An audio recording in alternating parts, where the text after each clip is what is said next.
The atmosphere across Badami Bagh headquarters in Srinagar wore a solemn look as the wreath-laying ceremony of 17 Indian Army soldiers who lost their lives in Sunday's terrorist attack in Uri sector in Jammu and Kashmir took place.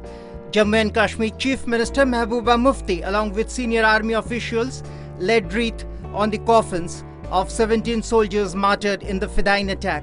The bodies of the martyred soldiers will be flown to their native places where their last rites will take place. Let's take a glance at the names of the martyred soldiers. Newzstreet Media Desk.